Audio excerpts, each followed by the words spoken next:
네, 안녕하세요. 오늘은 이사야서 18장을 같이 공부를 해보도록 하겠습니다. 오늘 메시지의 제목은 대적하는 자들을 향한 주님의 인내와 심판입니다. 그럼 먼저 이사야서 18장 본문을 같이 읽도록 하겠습니다. 먼저 킹제임스 흠재역력 버전으로 1, 2절을 같이 읽도록 하겠습니다. 1절 에티오피아의 강들 건너편에서 날개로 그림자를 들이우는 땅에 화가 있을지어다. 그 땅이 갈대배를 물 위에 띄우고 바다를 따라 대사들을 보내며 이르기를 민첩한 사자들아 너희는 흩어지고 벗겨진 민족 곧 그들의 시작부터 지금까지 두려움을 주는 백성에게로 가되 불량대로 측량되고 짓밟힌 민족 즉 강들이 땅을 못쓰게 만든 민족에게로 가라 하는도다. 네, 간략하게 말씀 설명을 드리도록 하겠습니다. 이 메시지는 선지자가 이제 구스 땅, 즉 오늘날의 말로 하면 에티오피아 땅을 향해서 하나님의 메시지를 대언하고 있는 말씀입니다. 에티오피아의 강들 건너편으로 이제 날개가 그림자를 들이우는 땅. 이 표현에 대해서 이제 학자들은 어떻게 해석을 하냐면 곤충들, 이제 열대 지방의 곤충들이 이제 윙윙거리면서 날아다니는 그런 땅이라고 이제 해석을 합니다. 근데 2절의 내용에 대해서 이제 다른 버전으로 새 번역 버전으로 다시 한번 내용을 읽어보도록 하겠습니다. 새 번역 버전입니다. 그들이 갈대배를 물에 띄우고 뱃길로 사절단을 보낸다. 너희 민첩한 사절들아 가거라. 강물이 여러 갈래로 나뉘어 흐르는 땅으로 가거라. 거기에 사는 민족 즉 키가 매우 크고 근육이 매끄러운 백성 멀리서도 두려움을 주고 적을 짓밟는 강대국 백성에게로 가거라 라고 이제 번역을 하고 있습니다. 먼저 당시의 배경에 대해서 간략하게 설명을 드리도록 하겠습니다. 당대에는 이제 아시리아 제국, 이제 신아시리아 제국이 한창 근동 전역으로 큰 힘을 뻗치면서 영향력을 확대하고 그리고 영토를 크게 넓혀나가고 있던 상황이었습니다. 이에 맞서는 나라가 있었는데 바로 이집트였습니다. 이집트는 이제 아시리아의 팽창에 긴장감을 느끼고 주변 근동 여러 나라들, 블레셋이나 모압, 에돔, 암몬 등 여러 나라들에게 연합 노선을 결성하자, 반아시리아 노선을 결성하자 이렇게 요청을 하기 시작하는 그런 때였습니다. 이집트를 그럼 중심으로 이제 반아시리아 노선이 형성되었는데 유다 왕국에서도 과연 이 이집트 연맹에 같이 동참할 것인가, 동참하지 말 것인가 의견이 굉장히 분분히 나뉘었던 때였습니다. 한편 당시의 이집트 왕조는 제25왕조였는데 이때는 구스 출신의 그 왕가가 이제 이집트를 이제 전체를 점령하여서 파라오로 군림을 하였던 그런 때였습니다. 말하자면 그 구스 즉 에티오피아와 이집트가 서로 한 몸이 된 것과 비슷한 상태였다고 이해하시면 되겠습니다. 성경에 이 디르하가라는 왕이 언급이 되는데 이 디르하가라는 왕이 바로 이 제25왕조의 파라오로 이제 아수르의 사네립 왕이 유다를 침공했을 때 이 디르하가 왕이 사네립에 맞서서 이제 전쟁을 일으켰다고 성경에 기록이 되어 있습니다. 그런데 이런 상황에서 이제 유다 왕이 당대에는 이제 아하스 그리고 이제 그 아들인 히스기야가 나라를 다스리고 있었는데 그때도 이제 이집트와 구스가 이제 하나였던 그 제25왕조의 파라오가 사신을 보내서 이 아시리아에 대항하는 반아시리아 동맹에 너희 유다도 같이 합류해라. 이런 것을 이제 자주 요청을 했었던 것으로 이제 추정되는 상황이었습니다. 그런데 이사야서도 그렇고 예레미야서도 그렇고 하나님께서는 선지자를 통해서 항상 일관된 메시지를 주십니다. 그 말은 바로 아시리아를 두려워하지 말고 아시리아에 대항하겠다고 이집트를 믿지 말라라는 메시지를 하나님께서는 항상 명령하십니다. 즉 세상의 힘을 통해서 세상의 어려움을 해결하려고 하지 말고 오로지 그 아시리아도 믿지 말고 이집트도 의지하지 말고 오로지 유대의 땅을 다스리시고 이제 이스라엘의 군주가 되시는 하나님만을 여호와 하나님만을 절대적으로 신뢰하라는 그러한 메시지가 이제 선지자들의 일관된 메시지였습니다. 다시 한번 2절의 이제 내용을 같이 보도록 하겠습니다. 그들이 갈대배를 물에 띄우고 뱃길로 사절단을 보낸다. 너희 민첩한 사절들아 가거라. 강물이 여러 갈래로 나뉘어 흐르는 땅으로 가거라. 거기에 사는 민족 곧 키가 매우 크고 근육이 매끄러운 백성 멀리서도 두려움을 주고 적을 짓밟는 강대국 백성에게로 가거라. 여기서 이제 한 가지 우리는 이 구절의 해석에 논란이 될 수 있다는 것을 우리는 알 수 있습니다. 여기서 과연 어떤 나라가 어떤 나라에게로 사신을 보내는 것인가?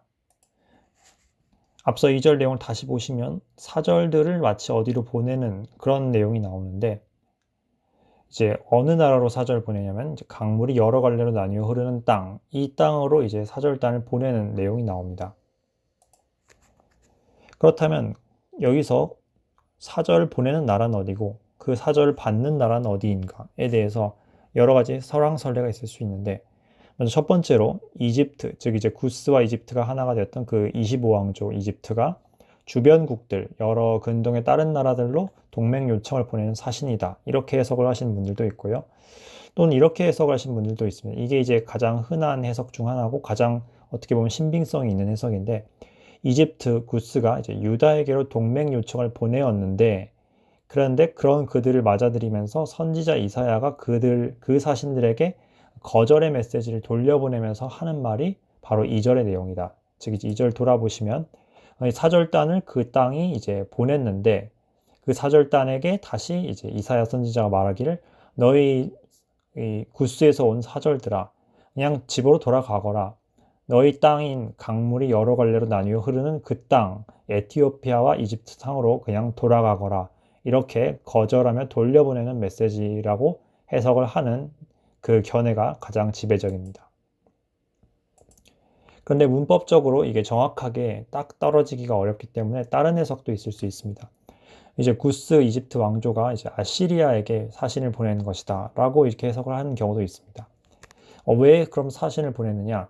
당시에 이제 구스 왕조가 이집트 전체를 통치하고 있었는데 그런 이집트 통치에 대해서 아시리아가 개입하지 말고 그냥 순전하게 그냥 인정해 달라고 그 정치권 행사를 인정해 달라고 일종의 정치적인 요청을 하려고 사신을 보낸 것이다 라고 해석을 하는 견해도 있습니다.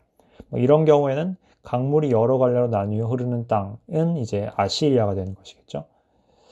또 다른 해석은 이제 반대로 유다 쪽에서 이제 이집트 왕조 쪽으로 구스 왕조 쪽으로 아시리아로부터 도와달라고 원조 요청으로 사신을 보내는 것이다 라고 해석을 하기도 합니다.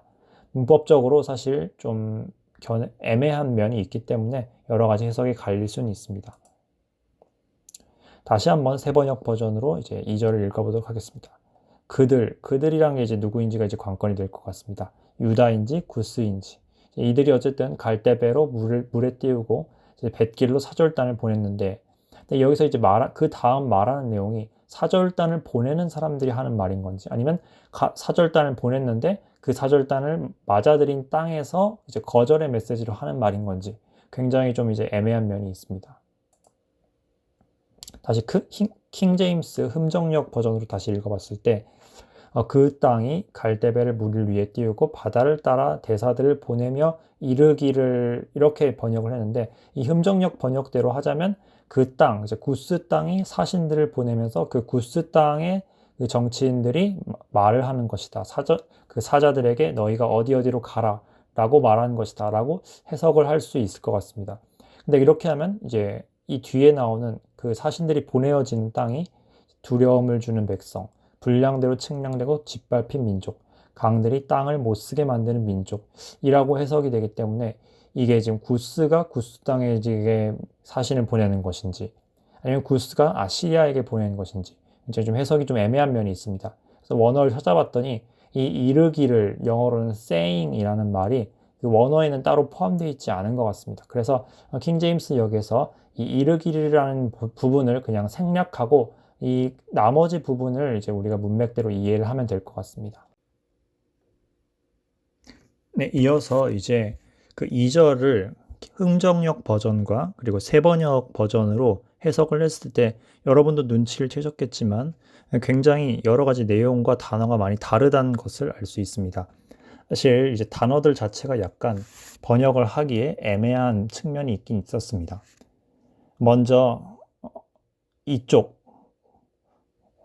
왼쪽에 있는 단어들은 모두 이제 세번역에서 쓰였던 표현이고, 그에 대응해서 흠정역에서 번역되었던 표현들은 이제 여기 오른쪽에 있습니다.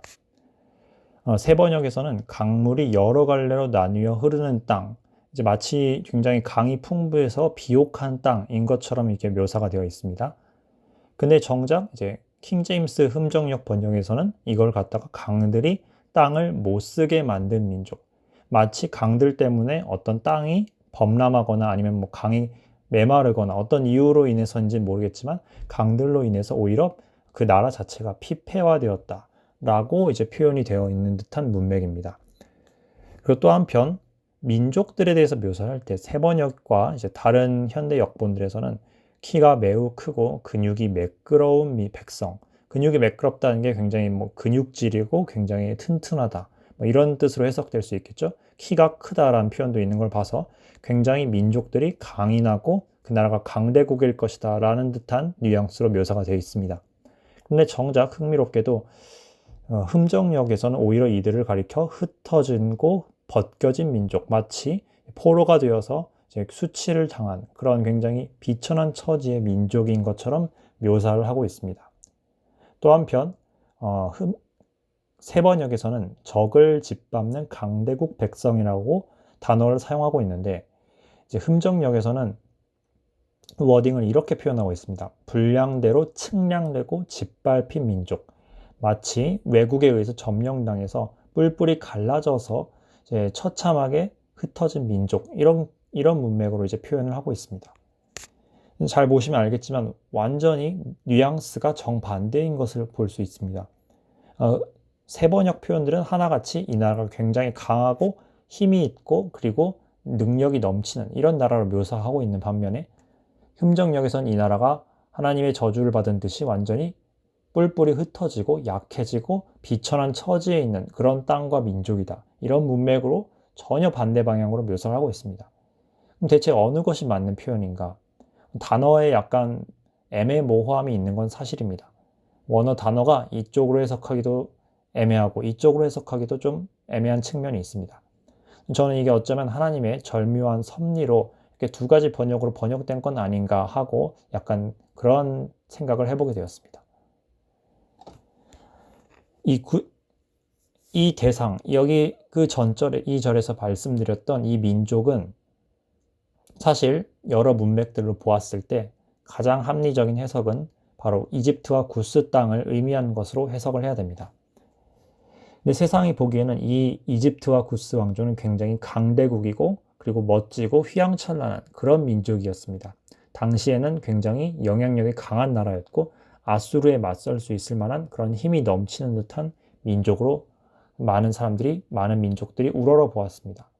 즉 세상 보기에는 이들은 마치 강한 민족, 키가 큰 민족, 그리고 잘생기고 굉장히 근육이 강한 그런 강한 전사들이 있는 민족으로 보였고, 또 남을 힘으로 짓밟을 만큼 강대한 힘을 지닌 그런 영향력이 있는 민족으로 보였습니다. 그리고 그 땅은 굉장히 비옥하고 그리고 강들의 도움으로 인해서 풍성한 땅으로 보였습니다. 적어도 겉으로 보기엔 그랬던 것이죠. 그런데 전능하신 하나님 보시기에는 그들의 모습은 사실상 흩어지고 벌거벗겨진, 즉 침탈되고 심판받을 그런 비참한 민족이었습니다. 그리고 그들의 땅 또한 그들이 믿는 강, 그들이 믿고 의지하던 그 강 또한 오히려 그 땅을 패망케 하는 그러한 요소가 되었고, 땅은 결국 황무지가 되었다. 이게 하나님 보신 그 나라의 실상이요 결말이었던 것입니다.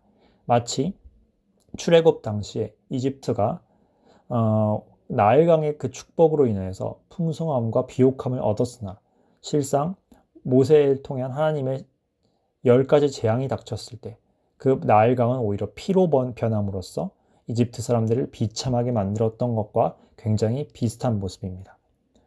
또 한 가지 비슷한 예로서 다니엘서 2장을 보시면, 다니엘서 2장에는 세상의 그 열방을 다스릴 4대 제국들이 묘사가 되어 있습니다. 이 제국은 느부갓네살의 꿈을 통해서 이제 화려하고 아름다운 금속들로 된 신상으로 묘사가 되었습니다. 그런데 정작 동일한 내용의 완전히 똑같은 내용의 예언을 다니엘서 7장에서도 반복을 하게 되는데, 이때는 하나님께서 다니엘 선지자에게 이 동일한 제국들을 아주 흉측하고 사악하고 아주 비천한 짐승들의 모습으로 묘사를 해주셨습니다. 즉 세상 사람들이 보기에 아주 화려한 것도 사실 하나님의 눈에 보기에는 아무것도 아닌 비천하고 그리고 처참한 그런 존재에 불과하다는 것을 우리는 여기서 교훈으로 얻을 수 있습니다.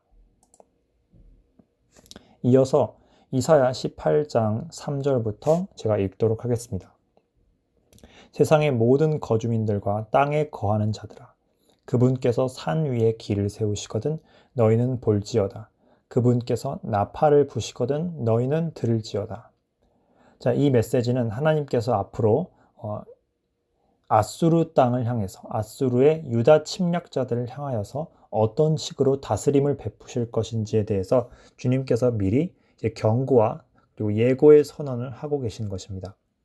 당대의 유다의 왕 히스기야는 무시무시한 아수르의 침략에 벌벌 떨고 있었고, 그에 맞서기 위해서, 그에 벗어나기 위해서 이집트의 도움을 받으려는 유혹을 받고 있었습니다.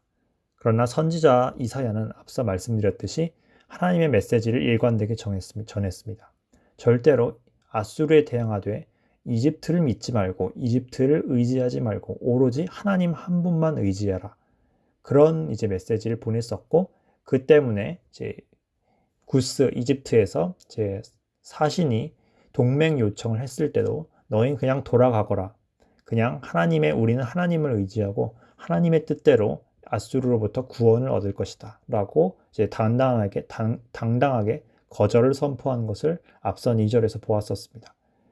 이때 이사야는 두려움에 떨고 있는 유다 백성들에게 너희가 믿을 분은 바로 하나님이다. 하나님께서 놀라운 일을 행하실 텐데 그 놀라운 일을 행할 때 너희 유다뿐만 아니라 전 세상의 모든 사람들이 이 놀라운 구원의 광경을 바라보아라 라는 메시지를 지금 열방에 선포하고 있는 것입니다. 이것은 1차적으로는 당대의 유다가 당대의 아시리아로부터 건짐을 받는 그 일에 대한 것을 열방이 목도하라는 그런 명령이기도 하지만 3절의 표현을 잘 보시면 세상의 모든 거주민들, 모든 땅에 거하는 자들에게 선포한 것이기도 하기 때문에 이것은 궁극적으로는 종말론적으로 마지막 때의 유다가 전 세계의 침략으로부터 하나님의 구원을 받는 그 놀라운 역사를 열방의 지구상의 모든 나라들이 다 똑똑히 지켜보아라. 그런 명령이기도 합니다. 그래서 하나님께서 산 위에 길을 세우시거든 너희는 볼지어다. 하나님께서 자기 자신을 여호와 니시라고 소개하셨습니다. 여호와 니시란 뜻은 바로 여호와 우리의 깃발, 우리의 승리자 되시는, 우리의 승리의 기준 되시는 그 깃발이신 여호와라는 뜻입니다. 이와 같이 하나님께서는 열방에 당신의 영광을 드러내십니다. 그분의 놀라운 섭리대로 그분의 놀라운 구원의 일을 세상에 널리 선포하시고 보여주시고 그를 통해서 만민이 하나님을 영화롭게 하도록 만드십니다. 그분께서 나팔을 부시거든. 주님께서 행하시는 일은 이 나팔을 통해서 예고됩니다. 모든 하나님께서 하신 일들은 이 선지자들의 대언을 통해서 나팔과 같이 선포가 되었고, 맨 마지막 때에는 주님께서 재림을 하실 때 큰 나팔 소리와 함께 주님이 행하시는 놀라운 기적과 놀라운 구원과 그리고 열방을 향한 두려운 심판을 미리 예고하는 역할을 하는 것, 그것이 바로 나팔이 가지고 있는 이미지인 것입니다. 이어서 4절 말씀을 읽도록 하겠습니다. 주께서 내게 이같이 이르시되 내가 내 안식을 취하며 또 내 처소에 거하면서 채소 위에 떨어지는 투명한 열기와 수확대의 열기 속에 거하는 이슬구름같이 깊이 생각하리라 하셨도다. 수확하기 전 봉우리가 완전해지고 신 포도가 꽃 속에서 익어갈 때 그분께서 가지치는 낫으로 작은 가지를 치시고 큰 가지를 가져다가 잘라내시오. 그것들을 다 같이 산의 날짐승들과 땅의 짐승들에게 남겨주시리니 날짐승들이 그것들로 여름을 나며 땅의 모든 짐승들이 그것들로 겨울을 나리라. 이 말씀에서 주님께서는 하늘에 있는 하늘 보좌에서 주님께서 잠잠히 앉아 계시며 안식을 취하시는 장면을 보여주십니다. 하나님께서는 이 세상에서 여러 가지 악과 그리고 악한 행동들과 악한 나라들이 성황하는 것을 모두 지금 지켜보고 계십니다. 우리는 이 땅에 여러 고난과 죄와 어려움이 횡행하고 있을 때 하나님께서 정말 살아 계시는지 마음속에 의문과 그런 의심이 들 때가 종종 있습니다. 그러나 기억해야 할 점은 바로 그 순간 가운데도 하나님께서는 여전히 보좌에 앉아 계신다는 점, 그 사실이 영원토록 변치 않는다는 점을 우리는 기억해야 합니다. 하나님께서는 이 모든 것을 섭리로 주관하고 계시며 마치 잠잠하며 행동하지 않는 것처럼 보이실 동안에도 그 모든 것을 지켜보고 기다리고 모두 섭리 가운데 지혜롭게 계산하고 계십니다. 그분께서는 마치 채소 위에 떨어지는 투명한 열기처럼 이슬구름처럼 이 열기와 이슬구름은 하나의 곡식들이 잘 익어서 잘 무르익는 하나의 열매를 맺게 될 때까지 꼭 필요한 자연적인 요소들입니다. 하나님께서는 열방의 죄악이 충만히 관영할 때까지 마치 아모리족 속의 죄악이 충분히 관영할 때까지 기다리시고 또 기다리신 것처럼 그분의 오랜 인내와 섭리를 통해서 그들이 세상의 모든 죄악이 하나님의 심판을 받기에 합당한 단계에 이르기까지 인내하시고 그리고 기다리시며 그 모든 것을 계수하십니다. 그분의 이러한 인내로 인하여서 세상의 죄악들은 하나하나씩 관영하고 그분의 심판의 기준에 맞을 때까지 서서히 온전한 기준에 맞춰지게 됩니다.